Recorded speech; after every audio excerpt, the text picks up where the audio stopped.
La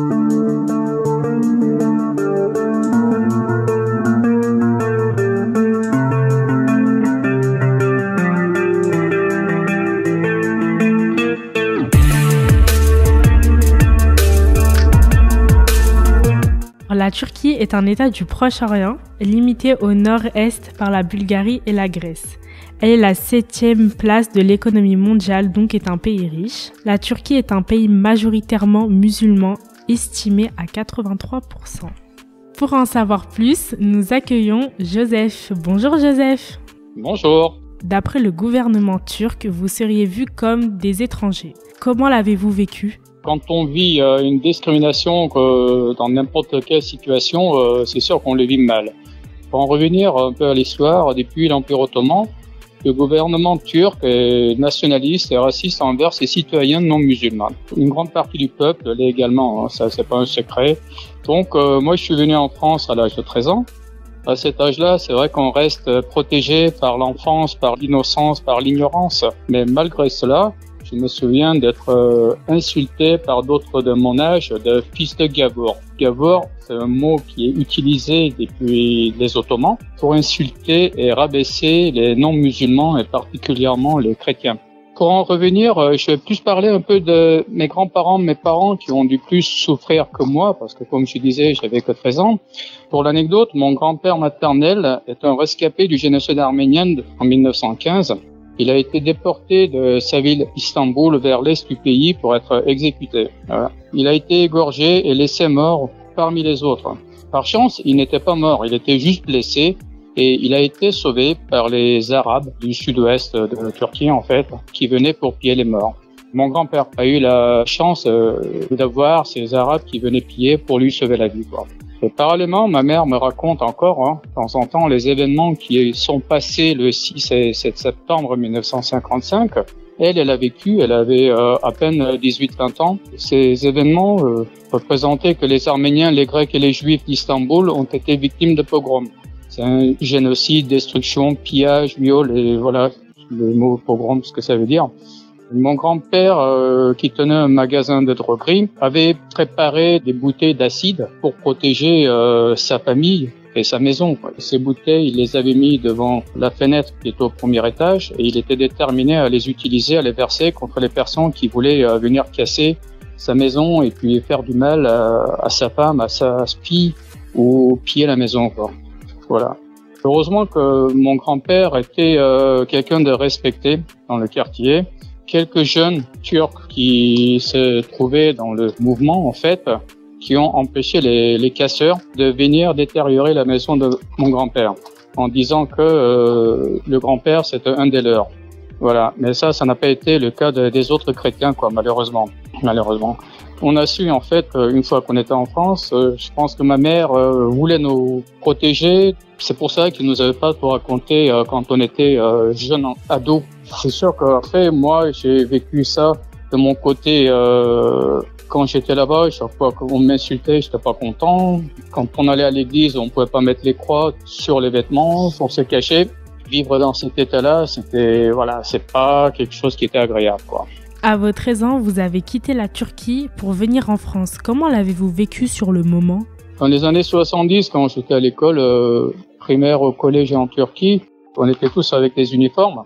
Voilà, le matin, l'après-midi, on rentrait en classe. Avant de rentrer en classe, on se rassemblait dans la cour et puis on rentrait dans l'ordre. Tous les lundis matins, c'était la levée des couleurs avec l'hymne national chanté au garde à vous. En France, on ne faisait pas ça. C'était quand même des écoles laïques. Il y avait une certaine d'autres libertés, quoi. On n'obligeait pas les enfants à chanter l'hymne national ou autre, quoi. Voilà. Quel a été votre ressenti quand vous êtes allé dans une classe non francophone ?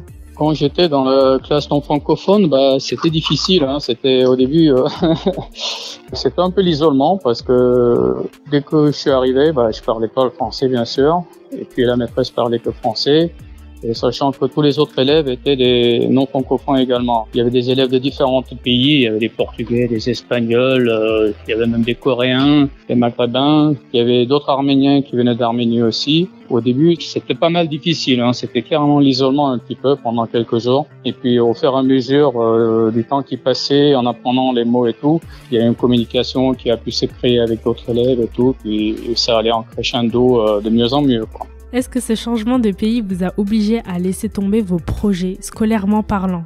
Non, je peux pas dire ça parce qu'à 13 ans, quand j'étais au collège, j'avais pas de projet particulier à part continuer mes études. Ça s'est fait quand je suis venu en France aussi. Je suis retourné au collège, même si c'était non francophone. L'année d'après, j'avais intégré une classe francophone. Je suivais les cours normalement, puis après j'ai fait mes études normalement, quoi. Du coup, je peux pas dire que ça a empêché mes projets sur le coup. Vous nous dites que vous avez que de bons souvenirs du service militaire en Afrique. Pouvez-vous nous raconter l'un de vos meilleurs souvenirs?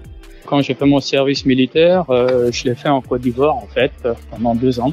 Quand j'étais en Afrique, la direction de la caserne organisait 2 sorties brousse dans l'année. Ce qu'on appelle des sorties brousse, ce sont des déplacements de troupes à travers le pays pour rencontrer des locaux, pour faire connaissance d'un côté et de l'autre, et puis pour faire de l'humanitaire, pour réparer, nettoyer les anciens cimetières militaires.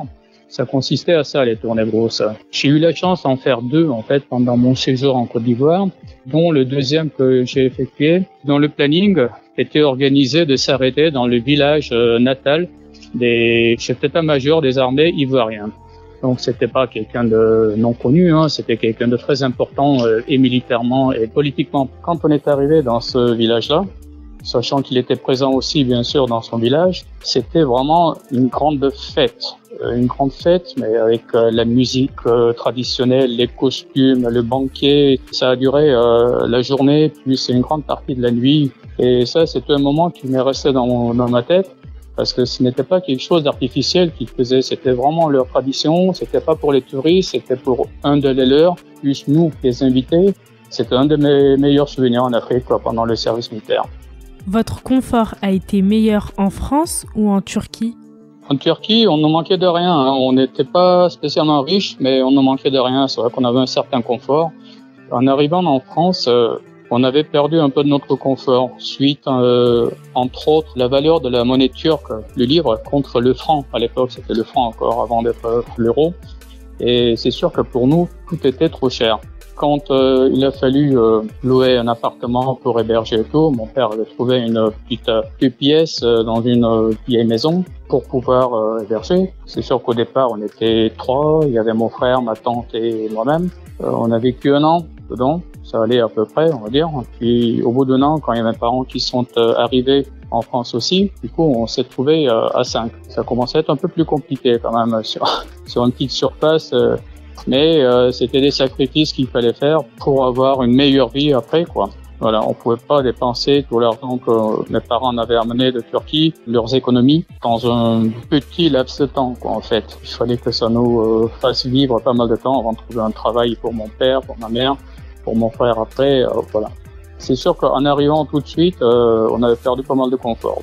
Quelle est la chose qui vous manque le plus de la Turquie? C'est mes souvenirs d'enfance, je dirais peut-être, voilà, pour être un peu nostalgique. Parce qu'à 13 ans, j'avais rien d'extra, mais le peu qu'on avait, ça nous satisfaisait. Et ouais, je vais dire que c'était mes souvenirs d'enfance, c'était mes souvenirs de vacances d'été, surtout quand on allait à notre maison qui était au bord de la mer, puis passer presque tous les jours à l'extérieur, jouer avec les copains, aller à la mer, se baigner, puis avoir cette liberté à l'époque de pouvoir passer la journée à l'extérieur sans crainte, ni pour nous, ni pour nos parents, quoi. D'après les échanges qu'on a pu avoir ensemble, nous avons bien ressenti que vous étiez bien en France. Cependant, si vous devez retourner en Turquie, est-ce que cela vous plairait? Si c'est pour retourner, pour vivre là-bas définitivement, franchement, non, ça me plairait pas parce qu'en fait, je n'ai plus aucun repère là-bas. Je n'ai plus de lien ni de famille là-bas. Alors du coup, ça me plairait pas. Pourtant, je suis retourné 2 fois en vacances. C'est différent. C'est en vacances, ça reste un très beau pays, la Turquie à visiter culturellement et géographiquement. Pour refaire ma vie là-bas, non, ça me plairait pas. Parce que il y a plein de choses qui ne colleront pas à mes idées maintenant. On n'aura pas la même liberté ici et en Turquie, quoi. Pourquoi êtes-vous parti de la Turquie ? Pourquoi on est parti de la Turquie? Pour dire en fait, quand mes parents ont pris la décision de partir de Turquie, parce que mon grand frère commençait à avoir l'âge de 17 ans, les années de 18 ans s'approchaient. Qui dit 18 ans, c'était le service militaire à effectuer. Comme je vous avais dit, étant arménienne, faire un service militaire en Turquie, ce n'était pas la meilleure des choses. On avait eu déjà des cas par rapport déjà à mon père, à mes grands-parents, ça c'était leur histoire. Mais d'autres témoignages aussi des jeunes qui étaient partis, des jeunes non musulmans qui étaient partis faire leur service militaire en Turquie, ce n'était pas une partie de plaisir pour eux. Du coup, mes parents, voulant nous protéger, ils ont décidé de nous envoyer en France pour qu'on fasse pas le service militaire là-bas en Turquie. Voilà, c'était le facteur déclenchant en fait pour mes parents. Avez-vous raconté cette histoire à vos enfants ? Mes enfants connaissent l'histoire, oui, tout à fait. Il n'y a pas de secret, surtout qu'ils sont grands maintenant. Je veux dire, ils sont adultes. Ils connaissent l'histoire. Ouais. D'ailleurs, c'est important qu'ils le connaissent parce que ça fait partie de leur histoire aussi. Et qu'est-ce que vos enfants en pensent ? Ils en pensent en fait au niveau de qu'on est venu et tout. C'était bien, voilà, mais ils n'ont pas trop d'avis parce qu'ils n'ont pas vécu ça. Mais c'est clair qu'au niveau des injustices qu'on a vécu, des difficultés qu'on a vécues en France et tout, ils s'en sont conscients en tout cas.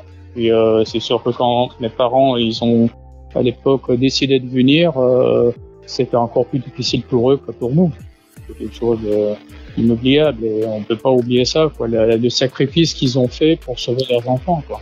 Et ça, il le comprend aussi, mes gamins, parce que c'était le but de la pédagogie pour dire en fait que les parents, on est là tout le temps pour le bien des enfants et qu'on fera tout pour qu'ils soient heureux dans leur vie, quoi. Merci à vous, Joseph, de nous avoir accordé du temps et d'avoir répondu à nos questions. Si nos auditrices et nos auditeurs souhaitent réécouter cette interview, rendez-vous sur le site internet de Radio Aléo, radioaléo.fr. Merci. C'est moi qui vous remercie.